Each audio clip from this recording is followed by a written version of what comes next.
Hello बच्चों, कैसे हो आप सभी। आप सभी का मेरी इस हिंदी पाठशाला में स्वागत है। तो बच्चों, जैसा कि हम सबको पता है, अक्सर हमारे घर पे तो रिश्तेदार आते ही रहते हैं। उन रिश्तेदारों को हम कहते हैं अतिथि। और हमारे हिंदू धर्म में अतिथि देवो भव, मतलब अतिथि को हमेशा भगवान के देव के समान समझो। अतिथि भगवान का स्वरूप होते हैं। तो चलिए आज हम इसी विषय के बारे में एक अंकी पढ़ेंगे। तो चलिए शुरू करते हैं। अध्याय 3, अतिथि देवो भव, एकांकी। अध्ययन से पूर्व। तो बच्चों, यहाँ पर एक फैमिली, एक परिवार के घर पर रिश्तेदार आए हैं। तो बच्चा उन लोगों को देख के पापा मम्मी से पूछता है कि ये कौन है। तो मम्मा जवाब देती हैं, बेटा ये हमारे रिश्तेदार है जो बहुत दूर से हमारे घर आए हैं। इन्हें अतिथि भी कहते हैं। आओ हमारे साथ मिलकर इनका अभिवादन करो। बेटा, हमारे भारत देश में अतिथियों का सम्मान करने की परंपरा वर्षों यानी बहुत पुराने सालों से चली आ रही है। तो इस एकांकी का मूल तत्व है आत्मत्याग की भावना। पाषाण और ब्रज हृदयों को भी मोम से कोमल बना देती है। तो जो आत्मत्याग की भावना होती है, पाषाण और जो ब्रज हृदय होते हैं, मतलब जो बहुत श्रुत होते हैं, कहते हैं ना कि पत्थर दिल होते हैं, उनको भी मोम सा कोमल बना देती है। वो भी बहुत कोमल हो जाते हैं। तो चलिए अब हम लोग एकांकी को पढ़ना शुरू करते हैं। अरावली का सुनसान वन एक छोटी सी सरिता कल कल करती हुई बह रही है। सरिता के तट पर दो बच्चे खेल रहे थे। उनमें एक का नाम सुंदर और दूसरे का नाम चंपा है। सुंदर, क्यों बहन चंपा, हम दोनों राजा की संतान है ना? तो चंपा कहती है, हाँ भाई। सुंदर, तो फिर हम दोनों को आधा पेट खाकर ही प्रतिदिन क्यों सो जाना पड़ता है? तुम तो अपनी कहानियों में कहा करती थी कि राजाओं के पुत्र बड़े राजभवनों में रहते हैं और उन्हें बहुत अच्छा खाना भी मिला करता है। चंपा उदास होकर, किंतु हम दोनों उन राजाओं की संतान के समान सुंदर नहीं हैं। हमारे और उनके जीवन में जमीन और आसमान का अंतर है। मतलब जो मैं कहानियों में तुम्हें बताती थी, हम उनके समान सुंदर, हम उनके समान अच्छे नहीं हैं। तो इसलिए हमारे जीवन में और उन कहानी के राजाओं के जीवन में बहुत बड़ा फर्क है। चंपा, हाँ राजा की संतान तो है, किंतु उस राजा की संतान है जिसने अपने देश के गौरव के लिए वनों को अपना राजभवन और फल फूलों को अपना आहार बनाया है। हाँ, हम एक राजा के बच्चे हैं। हम संतान तो राजा की हैं, लेकिन एक ऐसे राजा के हैं जिस राजा ने अपने इस देश के गौरव के लिए, अपने इस देश के मान सम्मान के लिए वनों को यानी कि जंगलों को अपना राजभवन और फल फूलों को अपना आहार यानी कि खाना बनाया है। तो सुंदर बहुत ज्यादा आश्चर्यचकित हो जाता है। वो कहता है, तुम्हारी बात मेरे समझ में नहीं आ रही बहन। चंपा, अभी तुम मेरी इस बात को नहीं समझ सकोगे सुंदर। जब कुछ सयाने हो जाओगे तब अपने आप समझ जाओगे। तो सुंदर बोलता है, तुम्हारी इस बात को इस समय मैं समझना भी नहीं चाहता बहन। मैं तो इस समय भूख से व्याकुल हो रहा हूँ। तुम जानती हो कल मुझे रोटी का एक छोटा सा टुकड़ा ही खाने को मिला था। अब नहीं रहा जाता बहन। चलो नदी का 2 घूंट जल ही पीकर भूख को शांत करे। तो चंपा, नहीं सुंदर, आतुर ना हो। आज मैं तुम्हें भर पेट रोटियां खिलाऊंगी जिससे तुम्हारा पेट भर जाएगा। सुंदर, भर पेट रोटियां खिलाओगी, किंतु रोटियां आएंगी कहाँ से? प्रतिदिन एक ही टुकड़ा तो रोटी हम लोगों के हिस्से में आता है। कहीं तुमने अपने हिस्से की रोटियां तो नहीं बचा रखी हैं? चंपा, ये जानकर क्या करोगे सुंदर? तुम्हें केवल रोटियां खाने से मतलब है। मैं उन्हें चाहे जहाँ से भी लाऊं, तुम सिर्फ रोटियां खाने से मतलब रखो। तो सुंदर कहता है, किंतु मैं अकेले उन रोटियों को नहीं खाऊंगा बहन। अच्छा चलो, हम दोनों एक साथ बैठकर बांट कर खाना खाते हैं। तो चंपा कहती है, अभी जरा ठहरो सुंदर, मेरे फूलों की माला तैयार हो गई है, पहले मैं तुम्हारे गले में डाल दूं। तो चंपा एक फूलों की माला बना रही थी। वो उसे कहती है कि अभी थोड़ा सा सब्र रखो, मेरे फूलों की माला तैयार हो चुकी है, क्या मैं इसे तुम्हारे गले में डाल दूं? तो फिर चंपा फूलों की माला गूंथकर सुंदर के गले में डालती है। सुंदर सहसा चीख पड़ता है और माला तोड़कर भूमि पर फेंक देता है। चंपा आश्चर्य से देखती है तो फूलों में एक मधुमक्खी छिपी थी। सुंदर रोने लगता है। चंपा उसे रोटी का लालच दिखाकर झोपड़ी की ओर ले जाती है। तो फिर दूसरा दृश्य आता है बच्चों। पहले दृश्य में क्या होता है, चंपा और सुंदर एक नदी के किनारे बैठे होते हैं और वो बहुत ही ज्यादा दुखी होता है कि हम कैसे राजा के बेटे हैं। मैंने तो सुना था तुम्हारी कहानियों में कि राजा बहुत अमीर होते हैं, उनके पास राजभवन होता है और खाने में अलग अलग तरह के अलग अलग प्रकार के आहार होते हैं। चलिए तो अब दूसरे दृश्य में देखते हैं कि दूसरे दृश्य में क्या दिखाया हुआ है। स्थान वन के मध्य महाराणा प्रताप की झोपड़ी। उनके द्वार पर एक अतिथि आया है। झोपड़ी के द्वार पर बहुत बड़ा शिलाखंड पड़ा है। महाराणा प्रताप उदास होकर उसी पर लेटे हुए हैं। महारानी गुणवती पास ही बैठकर उनके उदास चेहरे की ओर देख रही है। महाराणा प्रताप, अफसोस आज अवस्था यहाँ तक पहुँच गई है। तो गुणवती कहती है, किंतु चिंता करने से क्या फायदा, जब विपत्ति के मार्ग पर पैर रखा है तो कठिनाइयां तो झेलनी ही पड़ेंगी। महाराणा प्रताप, मैं भूखा रह जाऊं, मेरे बच्चे रोटियों के लिए तड़प तड़प कर जान दे दें और तुम भूख प्यास की ज्वाला में जलकर सदा के लिए मुझसे अलग हो जाओगी, मुझे स्वीकार है, किंतु मुझे यह स्वीकार नहीं कि मेरी झोपड़ी में आया हुआ अतिथि भूखा सो जाए। गुणवती, किंतु झोपड़ी में तो अन्न का एक भी दाना नहीं है। तो महाराणा प्रताप कहते हैं, कुछ भी हो, अतिथि को भोजन तो कराना ही पड़ेगा, चाहे परिस्थिति कैसी भी हो। मुझे ये नहीं गवारा कि मेरी झोपड़ी में आया हुआ अतिथि भूखा रहे या भूखा सो जाए, तो हमें कुछ भी करना पड़े, अतिथि को तो भोजन कराना ही पड़ेगा। तो गुणवती कहती है, तो चलिए हम लोग वन से फल फूल चुन लाएं और अतिथि को भोजन कराएं।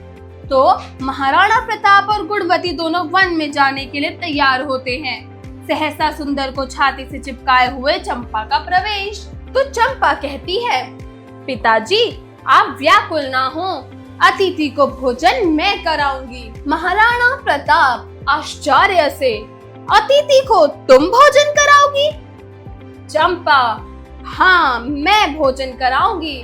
2-3 दिन से मैंने अपने हिस्से की रोटियां बचाकर सुंदर के लिए रख छोड़ी हैं। सुंदर सो गया है इसलिए यह अब नहीं खा सकेगा। तो चंपा दौड़कर झोपड़ी में जाती है और रोटियां लाकर केले के एक पत्ते पर अतिथि के सामने रख देती है। चंपा, लीजिए महाराज, हम गरीबों के पास रूखी सूखी रोटियों को छोड़कर और आपको मिल ही क्या सकता है। तो अतिथि प्रसन्नता से रोटी का टुकड़ा खाकर कहता है, रोटियां सूखी हैं, किंतु इनमें अमृत का स्वाद है बेटी। ऐसी मीठी रोटियां तो मैंने जीवन में कभी भी नहीं खाई है। तो चंपा कहती है, यह तो आपकी कृपा है महाराज। अतिथि, किंतु बेटी क्या मैं तुमसे यह पूछ सकता हूँ कि तुम कौन हो और इस भयानक वन में क्यों इतनी आपदाएं झेल रही हो? तुम लोग क्यों इस भयानक जंगल में इतनी दिक्कतें झेल रही हो? तो चंपा कहती है, मैं महाराणा प्रताप की पुत्री हूँ महाराज। स्वदेश के गौरव के लिए विपत्तियां उठाना महाराणा प्रताप के संतान अपना धर्म समझती है। तो अतिथि कहता है, किंतु वन में भूख प्यास की ज्वाला में जलकर तुम अपने देश की गौरव की रक्षा कैसे कर सकती हो बेटी? चंपा, केवल अकबर के सामने अपना मस्तक ना झुका के, राजा अकबर के सामने अपना शीश ना झुका के, इसी में आत्मा को सुख है और इसी में हृदय को संतोष है। तो अतिथि आश्चर्यचकित होकर चंपा की ओर देखता है और रोटियों की प्रशंसा करके झोपड़ी की ओर से जाकर छुप जाता है। तीसरा दृश्य, झोपड़ी का द्वार। चंपा कई दिनों से भूखी है। अतिथि तृप्त होकर झोपड़ी के द्वार से गया। चंपा फूली नहीं समाती, वह दौड़ते हुए झोपड़ी में प्रवेश करती है, किंतु द्वार पर एक पत्थर से टकराकर गिर पड़ती है। महाराणा प्रताप दौड़कर उसके पास जाते हैं और उसे अपनी गोद में उठा लेते हैं। महाराणा प्रताप, क्या अधिक चोट लगी है बेटी? चंपा, कुछ नहीं पिताजी, आप चिंता ना करें, केवल एक हल्की सी चोट है। तो महाराणा प्रताप कहते हैं रक्त देखकर, हल्की सी चोट है, किंतु तुम्हारा तो सर फट गया है चंपा। ओह, अब यह देखा नहीं जाता अपने आप से। प्रताप, सचमुच तो बड़ा अभागा है। तेरे ही कारण तेरे बच्चों की आज यह दुर्गति हो रही है। यदि तू अकबर की बात मानकर उसे संधि कर लेता तो आज अरावली के सुनसान वन में तुझे यह भयानक दृश्य ना देखना पड़ता। तो चंपा कहती है सचेत होकर, पिताजी आप ये क्या कह रहे हैं? क्या आप अकबर से संधि कर लेंगे? क्या आप कष्टों से घबराकर अमर सुख को नष्ट कर देंगे? क्या आपने इसलिए इतने दिनों तक वन में फल फूल खाकर अपने दिन बिताए हैं? वो अपने पिताजी को समझाने लगती है कि क्या आपने इतना कष्ट जो झेला है वो इसी दिन के लिए झेला है कि आप अकबर से जाकर संधि कर ले। तो महाराणा प्रताप की आंखों में आंसू आते हैं। वो रोते हुए अपनी बेटी से बोलते हैं, तो फिर क्या करूं बेटी? चंपा, प्रतिज्ञा कीजिए पिताजी कि हम कभी भी अपना मस्तक अकबर के सामने नहीं झुकाएंगे। तो महाराणा प्रताप कहते हैं, अच्छा बेटी, प्रतिज्ञा करता हूँ कि हम कभी भी अपना मस्तक अकबर के सामने नहीं झुकाएंगे। चंपा, ठीक है, अब मेरी साधना सफल हुई। अच्छा, अब माता पिता दोनों को सदा के लिए प्रणाम। चंपा आंखें बंद कर लेती है और गुणवती जोर से रो उठती है। प्रताप की आंखों में भी जल भर जाता है। तभी झोपड़ी से अतिथि का असली प्रवेश में प्रवेश। अतिथि बोलता है, महाराणा प्रताप आप धन्य हैं। आपकी संतानों का आत्मत्याग पाषाण और वज्रदेव भी मोम सा कोमल बना देने वाला है। तो महाराणा प्रताप अतिथि को देखकर, कौन? दिल्ली सम्राट अकबर। तो अकबर जो कि अतिथि बनकर महाराणा प्रताप की कुटिया में आया था, झोपड़ी में आया था, वो कहता है, आपकी अमृत में रोटियों को खाने वाला आपका अतिथि। बालिका चंपा के शव यानी उसकी मृत शरीर को देखकर अकबर की आंखों में भी जल भर आता है और ऐसा जल भर आता है कि वैसा पृथ्वी, पाताल और स्वर्ग में कहीं खोजने पर भी नहीं मिलता। और फिर पर्दा गिर जाता है, मतलब नाटक खत्म। तो बच्चों, इस कहानी में कैसे महाराणा प्रताप ने अकबर के सामने अपना शीश ना झुका के कैसे अन्याय के खिलाफ आवाज उठाई, कैसे आत्मत्याग किया, कैसे उन्होंने अपने बच्चों को और अपने आप को इतनी परेशानियों के बाद भी उन्होंने किसी के आगे सर नहीं झुकाया।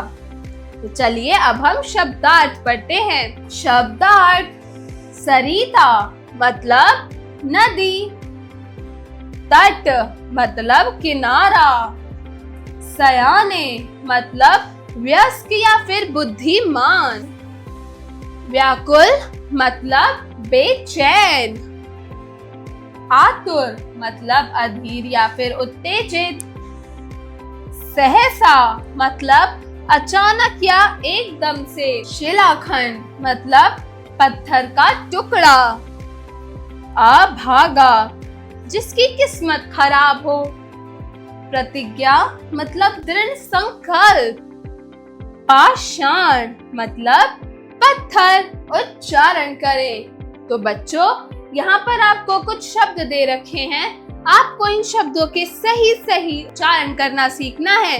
तो चलिए मेरे साथ इन शब्दों का उच्चारण करना सीखें।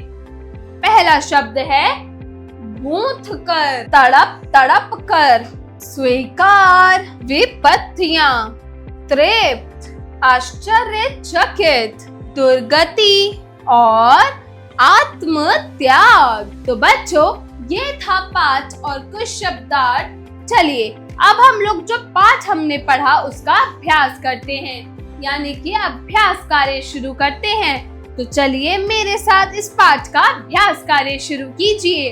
अभ्यास कार्य, जरा बताइए। Speaking skills.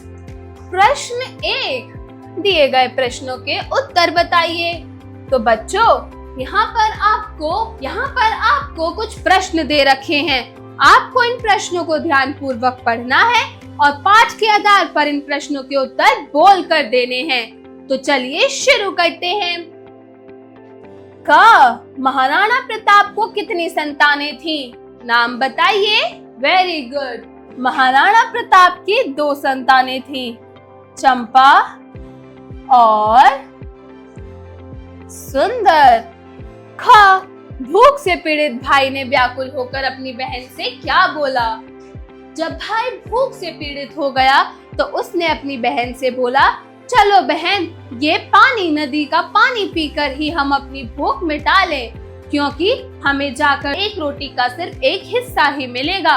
हम पता नहीं कैसे राजा के बेटे हैं। तुमने तो हमें कहानी में सुनाया था कि राजाओं की जिंदगी बहुत ही अच्छी होती है। राजा बड़े बड़े राजभवनों में रहते हैं और उनका आहार भी कई तरीकों का होता है। ग, फूलों की माला को गले में ग्रहण करने से भाई क्यों चीख पड़ा? क्यों चीख पड़ा था? Very good. जैसे ही चंपा ने सुंदर के गले में फूलों की माला डाली तो वैसे ही उसने वो तोड़कर फेंक दी। क्यों? क्योंकि उस फूल में मधुमक्खी था जिसने उसके गले पर काट लिया था। इसीलिए वो माला ग्रहण करते ही भाई चीख पड़ा था। घ, सूखी रोटियां खाकर अतिथि को अमृत समान क्यों महसूस हुआ? तो बच्चों, सूखी रोटियां खाकर अतिथि को अमृत समान इसलिए महसूस हुआ था।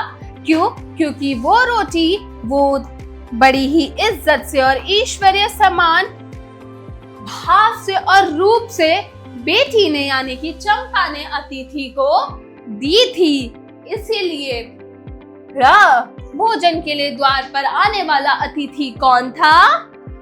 Very good. तो जो भोजन के लिए द्वार पर आने वाला अतिथि था वो अकबर था। जरा लिखिए।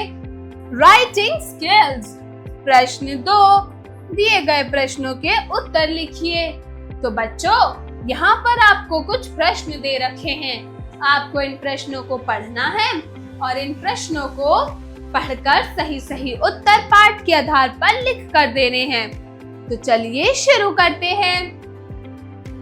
क, बहन ने भाई को सरिता जल को ग्रहण करने से क्यों मना किया? तो बच्चों, जब भूख से व्याकुल होकर भाई ने बहन से कहा कि चलो बहन, कुछ घूंट सरिता जल पीकर ही अपनी भूख को शांत कर लें, तब बहन ने उसे वो जल ग्रहण करने से मना कर दिया कि चलो सुंदर, चलो भाई, आज मैं तुम्हें भर पेट रोटियां खिलाऊंगी। आज जितनी रोटियां तुम खाना चाहते हो तुम पेट भरकर रोटियां खा सकते हो। ख, अतिथि को भोजन करने के लिए चंपा ने क्यों कहा? तो बच्चों, अतिथि को भोजन कराने के लिए चंपा ने इसलिए कहा था क्योंकि वो नहीं चाहती थी कि महाराणा प्रताप के घर यानी महाराणा प्रताप उसके पिताजी के घर पर आए कोई भी व्यक्ति भूखा सो जाए और उसके पिता के आत्मसम्मान को ठेस पहुंचे। इसीलिए अतिथि को भोजन कराने के लिए चंपा ने कहा। ग, चंपा के जवाब से अतिथि को आश्चर्यचकित होने का क्या कारण था? तो बच्चों, चंपा के जवाब से अतिथि के आश्चर्यचकित होने का कारण यह था कि चंपा ने कहा था कि हम कभी भी अपने आत्मसम्मान को झुकाकर महाराज अकबर के सामने कभी भी शीश अपना नहीं झुकाएंगे। हम कभी भी अपने आत्मसम्मान पर ठेस नहीं पहुंचने देंगे। हम कभी गलत का साथ नहीं देंगे। तो यही जवाब सुनकर अतिथि आश्चर्यचकित हो गया था। ख, महाराणा प्रताप का चंपा के समक्ष प्रतिज्ञा लेने का कारण लिखिए। तो बच्चों, महाराणा प्रताप ने चंपा के समक्ष प्रतिज्ञा इसीलिए ली थी क्योंकि जब चंपा के सर पर चोट लगी थी और वो महाराणा प्रताप यानी अपने पिता की गोद में थी, उस समय महाराणा प्रताप ने रोकर अपनी बेटी यानी चंपा से बोला कि मेरी वजह से मेरे बच्चों को कष्ट झेलना पड़ रहा है। काश अगर मैं अकबर के सामने अपना शीश झुका लेता, उससे संधि कर लेता, तो आज मेरे बच्चों को इतना दुख नहीं देखना पड़ता। इस चीज से क्रोधित होकर चंपा ने उनसे बोला कि क्या पिताजी आप अपना दीन ईमान भूल गए हैं? क्या आपके बच्चों ने आपने जो मेहनत करी है उसको भूल गए हैं? क्या आपने जितने कष्ट झेले हैं उसको भूल गए हैं? तो चंपा ने महाराणा प्रताप से कहा कि आप मेरे सर पे हाथ रखकर ये प्रतिज्ञा लीजिए कि आप कभी भी अकबर से संधि नहीं करेंगे। तो इस वजह से महाराणा प्रताप को चंपा के समक्ष प्रतिज्ञा लेनी पड़ी थी। अतिथि का वाप विभोर होने की क्या वजह थी? तो बच्चों, अतिथि का वाप विभोर होने का कारण महाराणा प्रताप के जो बच्चे थे उनकी सोच और उनका आत्म त्याग था, जिससे वे किसी भी तरह के व्यक्ति, किसी भी पाषाण या वृद्ध व्यक्ति को भी मोम सा कोमल बना देती थी। इस वजह से अतिथि जो है वो वाप विभोर हो चुका था। चलिए अगला प्रश्न देखते हैं। प्रश्न 3, दिए गए वाक्यों में सही कथन पर सही तथा गलत कथन पर गलत का चिन्ह लगाइए।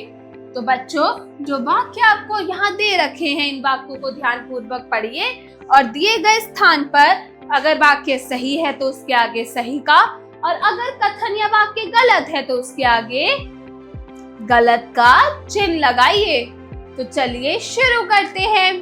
का सुंदर को अपने राजकुमार होने पर शक था। नहीं, यह वाक्य गलत है तो हम इस पर गलत का चिन्ह लगाएंगे।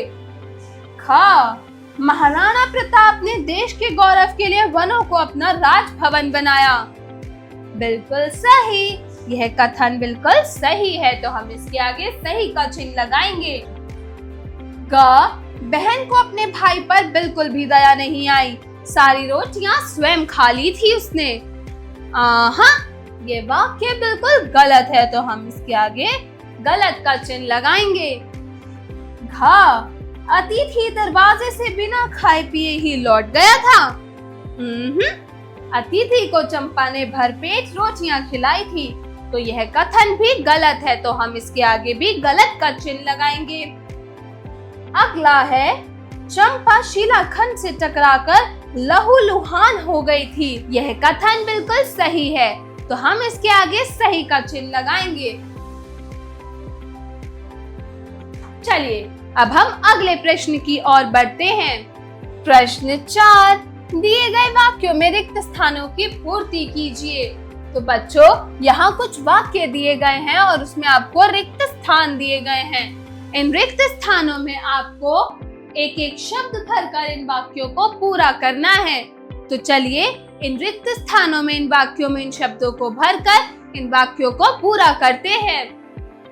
क सुंदर जब कुछ, वेरी गुड, सयाने हो जाओगे तब अपने आप समझ जाओगे। घा बहन मैं तो इस समय भूख से, वेरी गुड, व्याकुल हो रहा हूँ। गा मैंने अपने हिस्से की रोटियां बचाकर सुंदर के लिए रख छोड़ी हैं। घा वन में भूख प्यास की, वेरी गुड, ज्वाला में जलकर तुम अपने देश के गौरव की रक्षा कैसे कर सकती हो? हम कभी भी अपना मस्तक अकबर के सामने नहीं झुकाएंगे। प्रश्न 5, उचित विकल्प कर सही का चिन्ह लगाइए। तो बच्चों, यहाँ आपको जो प्रश्न दे रखे हैं इन प्रश्नों के आपको 4 विकल्प दे रखे हैं। आपको इन प्रश्नों को पढ़ के उन 4 विकल्पों में से सही विकल्प को चुनकर उस पर सही का चिन्ह लगाना है। तो चलिए शुरू करते हैं। क दोनों भाई बहन कहाँ पर क्रीड़ा कर रहे थे? तालाब किनारे, समुद्र किनारे, नदी किनारे या फिर महल में? वेरी गुड, नदी किनारे। खाने के लिए अतिथि को रोटियां किसने दी? गुणवती ने, चंपा ने, महाराणा प्रताप ने या फिर इनमें से कोई नहीं? किसने दी थी? चंपा ने।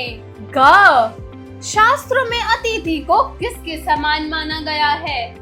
राजा के, देवता के, भगवान के या फिर नौकर के? किसके समान?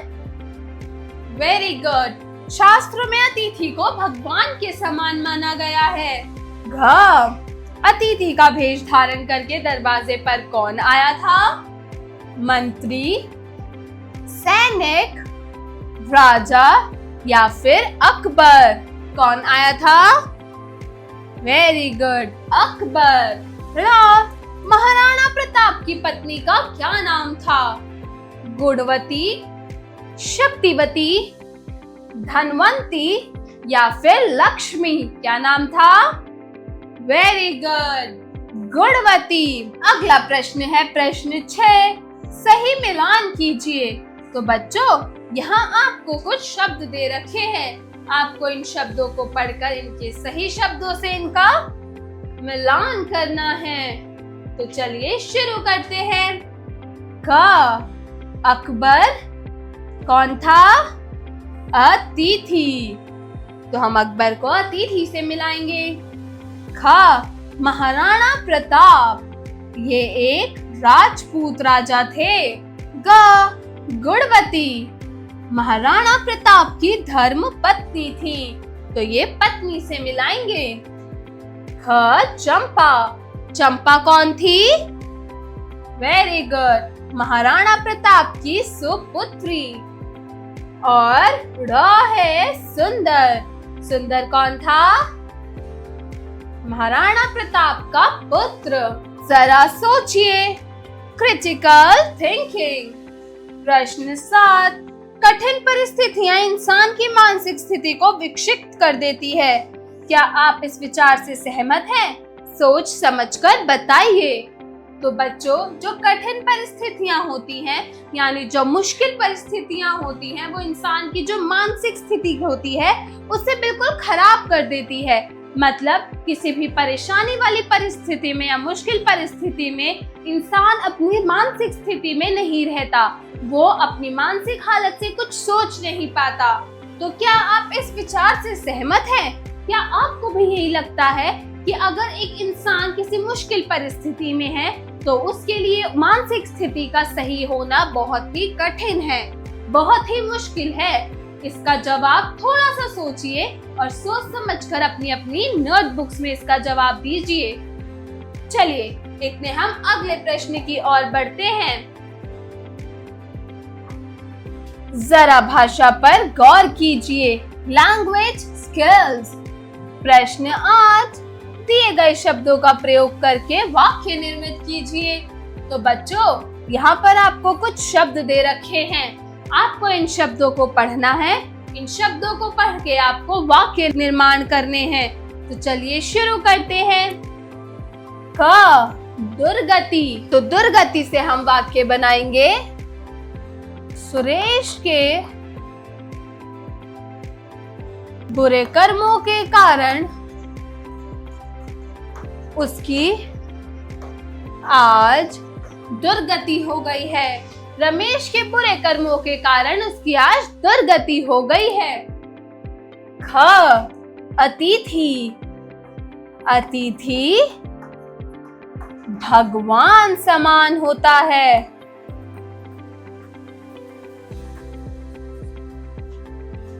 ग, व्याकुल। सुंदर भूख से व्याकुल था। घ, विपत्ति। विपत्ति से हम क्या वाक्य बनाएंगे? तो विपत्ति से हम वाक्य बनाएंगे, हमें कैसी भी विपत्ति से घबराना नहीं चाहिए। ड़, गौरव। गौरव से क्या वाक्य बनाएंगे? वेरी गुड, हमें हमेशा अपने देश का गौरव बनाए रखना चाहिए। प्रश्न 9, दिए गए शब्दों के वचन परिवर्तित करके लिखिए। तो बच्चों, यहाँ पर आपको कुछ शब्द दे रखे हैं। इन शब्दों को पढ़िए और इन शब्दों को पढ़कर आप इन शब्दों का वचन परिवर्तित यानी वचन बदल के लिखिए। ये आपको एक वचन में दे रखे हैं, आपको इन्हें बदलकर बहुवचन में लिखना है। तो चलिए शुरू करते हैं। क, आपत्ति। आपत्ति का बहुवचन क्या होगा? वेरी गुड, पत्तियां। ख, रोटी, रोटियां। ग, झोपड़ी, वेरी गुड, झोपड़ियां। घ, धर्म। धर्म का क्या होगा? तो बच्चों, धर्म एक ऐसा शब्द है जो एक वचन में भी धर्म रहता है और बहुवचन में भी उसे हम धर्म ही बोलते हैं। इसका कोई बहुवचन प्रारूप नहीं होता। अगला प्रश्न है प्रश्न 10, दिए गए भावों को प्रकट करते हुए विस्मयादिबोधक अव्ययों का प्रयोग कर एक एक वाक्य निर्मित कीजिए। तो बच्चों, आप लोगों को यहाँ कुछ भाव दे रखे हैं, जैसे भय, हर्ष, आशीर्वाद, घृणा, स्वीकृति। आपको इन भावों को प्रकट करते हुए विस्मयादिबोधक अव्यय यानी विस्मयादिबोधक चिन्ह का प्रयोग करके एक एक वाक्य निर्माण करना है। तो चलिए शुरू करते हैं। क, भय। तो भय से हम वाक्य बनाएंगे, हे ईश्वर, कितना भय लग रहा है। यहाँ तो बिजली भी नहीं है। अगला भाव है ख, हर्ष। हर्ष से हम वाक्य बनाएंगे, वाह, अतिथि के स्वागत की, वाह, अतिथि के स्वागत की तैयारियां देखकर मन हर्ष से भर गया। ग, आशीर्वाद। शाबाश, तुमने बड़ों का आशीर्वाद लिया।